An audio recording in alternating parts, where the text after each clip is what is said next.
Hi friends, ரொம்ப நாள் ஆகிடுச்சு நான் வந்து லாங் வீடியோ போட்டு. ஏன் இவ்வளோ நாள் வீடியோ போடல அப்படின்னு பார்த்தீங்கன்னா, குழந்தைங்களுக்கு வந்து இப்போ சம்மர் லீவ் வந்து நடந்துகிட்ருக்கு இல்லைங்களா. ஸோ இந்த லீவ் டைமில் வந்து எங்காவது டூர் போகணும் அப்படின்னு வந்து கேட்டுகிட்டே இருப்பாங்க. ஸோ நாங்களும் வந்து அது போல் நாங்கள் வந்து டூர் தான் வந்து போயாச்சு. அதனால் பார்த்திங்கன்னா தொடர்ந்து லாங் வீடியோ என்னால் போட முடியல, டைமே கிடைக்கல. ஸோ இதுக்கப்புறம் வந்து கண்டினியூஸாக வந்து வீடியோஸ் வரும். நாங்கள் வந்து டூர் போன பக்கம் கொஞ்சம் வீடியோ எடுத்துகிட்டு வந்திருக்கேன். அதையும் நான் வந்து உங்களுக்கு அப்லோட் பண்ணுறேன். இன்றைக்கி இந்த வீடியோவில் பார்த்திங்கன்னா நம்ம வந்து பருப்பு வடை தான் செய்ய போகிறோம். பருப்பு வடை வந்து நம்ம எப்பவும் செய்கிறது போல் இல்லாமல் இன்றைக்கி வந்து நம்ம துவரம் பருப்பு வச்சு செய்ய போகிறோம். அதுவும் பார்த்திங்கன்னா நம்ம ரேஷனில் கிடைக்கிற துவரம் பருப்பு வச்சு தான் செய்ய போகிறோம். இது செய்கிறதுக்கு ஒரு பாத்திரத்தில் 1.5 கப் அளவுக்கு நீங்கள் வந்து துவரம் பருப்பு சேர்த்துக்கோங்க.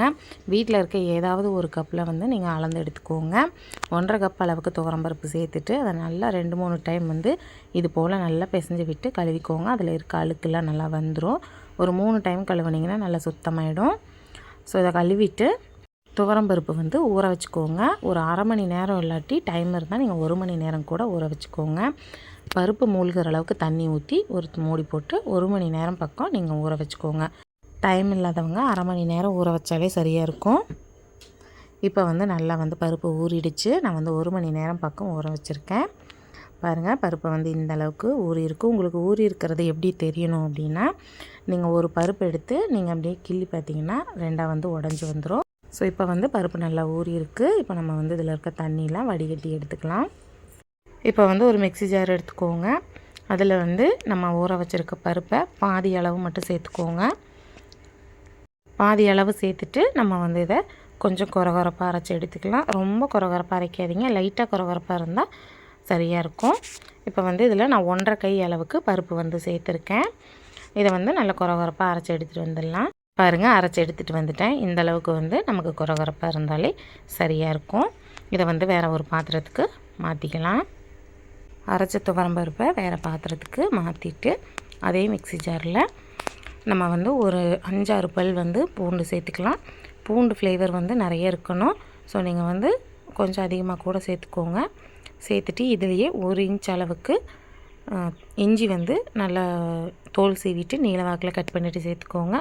2 கொத்து கருவேப்பிலை சேர்த்துக்கோங்க. சேர்த்துட்டு இது கூடவே கொஞ்சமாக ஃப்ளேவருக்காக நான் வந்து கொத்தமல்லி இலை சேர்த்துக்கிறேன். கொஞ்சமாக சேர்த்தாலே போதும். சேர்த்துட்டு இது கூடவே 2 பச்சை மிளகாய் சேர்த்துக்கோங்க. சேர்த்துட்டு இது கூடவே நம்ம வந்து ஒரு பாதி துவரம்பருப்பு எடுத்து வச்சுருக்கோம் பாருங்கள், அதையும் வந்து சேர்த்துக்கலாம். இதுவும் பார்த்திங்கன்னா 1.5 கை அளவுக்கு நம்ம வந்து துவரம்பருப்பு எடுத்து வச்சுருக்கோம். இப்போ இதை சேர்த்துட்டு நம்ம வந்து இதை நல்லா அரைச்சி எடுத்துக்க போகிறோம். இது வந்து இன்னும் கொஞ்சம் ஃபைன் பேஸ்ட்டாக அரைக்கிற மாதிரி அரைச்சிக்கோங்க. அதாவது ஃபைனாக பேஸ்ட்டு போல் அரைச்சிடாதீங்க, லைட்டாக வந்து நமக்கு கொரகொரப்பாக தான் இருக்கணும். அதை விட இது கொஞ்சம் நைஸாக அரைச்சிக்கோங்க. அதாவது இதுக்கு முன்னாடி அரைச்ச பருப்பை விட இது வந்து நல்ல கொரகொரப்பாக அரைச்சி எடுத்துக்கோங்க. அரைச்ச பருப்பை நம்ம ஏற்கனவே அரைச்சி வச்சுருக்க பருப்பு கூட நம்ம வந்து சேர்த்துக்கலாம். சேர்த்துட்டு இது கூடவே நம்ம வந்து கொஞ்சமாக கொத்தமல்லி இலைகள் வந்து சேர்த்துக்கலாம். நல்லா பொடியாக கட் பண்ணிவிட்டு சேர்த்துக்கோங்க. கூடவே பெரிய வெங்காயத்தை பொடியாக கட் பண்ணிவிட்டு சேர்த்துக்கோங்க. ஒரு பெரிய வெங்காயத்தை கட் பண்ணிவிட்டு சேர்த்துக்கோங்க. இது கூடவே ஒரு 3 பச்சை மிளகாய் பொடியாக கட் பண்ணிவிட்டு சேர்த்துக்கோங்க. காரத்துக்காக 3 பச்சை மிளகாய் கட் பண்ணி போட்டிருக்கேன். ஏற்கனவே 2 பச்சை மிளகாய் வந்து நம்ம அரைச்சி சேர்த்துருக்கோம். ஸோ இதுவே வந்து கரெக்டாக இருக்கும். ஸோ குழந்தைங்களுக்கு கொடுக்குறீங்க அப்படின்னா கட் பண்ணி போட்டிருக்க பச்சை மிளகாயை ஸ்கிப் பண்ணிக்கோங்க. நம்ம அரைச்ச மிளகாயே காரம் கரெக்டாக இருக்கும். இது கூடவே தேவையான அளவு உப்பு வந்து சேர்த்துக்கோங்க. சேர்த்துட்டு இதில் 1/2 டீஸ்பூன் அளவுக்கு சோம்பு சேர்த்துக்கோங்க. நான் சோம்பு சேர்த்துட்டேன், ஆனால் வந்து வீடியோ எடுக்க மறந்துட்டேன். ஸோ நீங்கள் வந்து சேர்த்துக்கோங்க. ஸோ இப்போ இதை வந்து நல்லா பிசைஞ்சு எடுத்துக்கோங்க. கெட்டியாக இருக்க மாதிரி இருந்தால் நீங்கள் வந்து லைட்டாக தண்ணி தெளித்து விட்டு பிசைஞ்சு எடுத்துக்கோங்க. ஸோ எல்லாம் நல்லா ஒன்று சேர்ந்து வரது போல் மிக்ஸ் பண்ணி எடுத்துக்கோங்க. லைட்டாக வந்து தண்ணி தெளித்து விட்டு பிசைஞ்சுக்கோங்க. எனக்கு கரெக்டாக இருந்ததுனால நான் வந்து தண்ணி தெளிக்கலை, அப்படியே வந்து தண்ணி சேர்க்காமலே பிசைஞ்சு எடுத்துக்கிட்டேன். இப்போ வந்து நல்லா மிக்ஸ் பண்ணியாச்சு. நான் கையை வந்து நல்லா வாஷ் பண்ணிக்கோங்க. வாஷ் பண்ணிவிட்டு பக்கத்தில் ஒரு கப்பில் தண்ணி வச்சுக்கோங்க. கையை இது போல் நனைச்சிக்கோங்க. நனைச்சிட்டு நம்ம வந்து அரைச்சி வச்சுருக்க பருப்பு வந்து சின்ன உருண்டைகளாக பிடிச்சி எடுத்துக்கோங்க. நல்லா வெடிப்பு இல்லாமல் நல்லா வந்து உருண்டை பிடிச்சிக்கோங்க. இது போல் உருண்டை பிடிச்சிட்டு நீங்கள் பாருங்கள், 2 கையும் தண்ணியில் வந்து நனைச்சிக்கணும். நனைச்சிட்டு அதுக்கப்புறம் ஒரு கையில் உள்ளங்கை வச்சு நீங்கள் வந்து அழுத்துனீங்க அப்படின்னா இது போல் நமக்கு வந்து அழகாக வடை கிடச்சிரும். இதே போல் நமக்கு தேவையான மாவு வந்து உருண்டை பிடிச்சி இது போல் வடை போல் தட்டி வச்சுக்கோங்க. பாருங்கள் சூப்பராக வந்து வடை அழகாக வந்து கிடச்சிருக்கு பாருங்கள். இப்போ வந்து எண்ணெய் நல்லா ஹீட் ஆகிடுச்சு. நம்ம வந்து எண்ணெயில் ஒன்றா சேர்த்துக்கலாம். சேர்த்துட்டு நம்ம வந்து உடனே கூட திருப்பி விடலாம். வடை வந்து உடஞ்சே போகாது. பாருங்கள் நல்லா வந்து மீடியம் ஃப்ளேமில் வச்சு குக் பண்ணிக்கோங்க. ரொம்ப லோ ஃப்ளேமில் வச்சா எண்ணெய் குடிக்கும். ஹை ஃப்ளேமில் வச்சிங்கன்னா மேலெல்லாம் கிறிஸ்பி ஆகிடும், உள்ளே வந்து வேகாது போல் இருக்கும். ஸோ மீடியம் ஃப்ளேமில் வச்சு நல்லா 2 பக்கமும் பொன்னிறமாகிற வரைக்கும் வேக வச்சு எடுத்துக்கோங்க. உங்களுக்கு வடையை பார்க்கும் பொழுதே தெரியும் எவ்வளோ அழகாக வந்திருக்கு பாருங்கள். இந்த அளவுக்கு நல்ல கலர் வந்து சேஞ்ச் ஆகி வரணும். அப்போ தான் டேஸ்ட்டும் நல்லாயிருக்கும், ஃப்ளேவரும் நல்லாயிருக்கும்.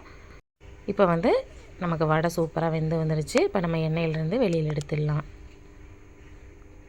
வடை வந்து நல்லா சாஃப்டாக வரணும். அதே போல் ஒவ்வொரு டைம் பார்த்திங்கன்னா கொஞ்சம் கெட்டியாக இருக்க மாதிரி இருக்கும், ஹார்டாக இருக்கும்.